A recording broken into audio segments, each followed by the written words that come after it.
Now, let's design a sidewalk on this face. In order to do that, let's draw a rectangle on this face. Make sure to click on the left arrow key in order to stay locked in the green face.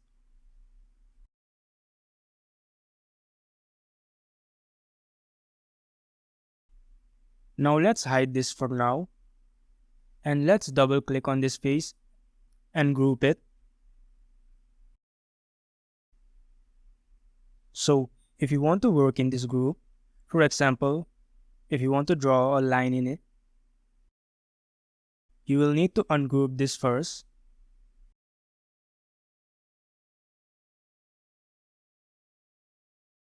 And after that, you can draw the line in it.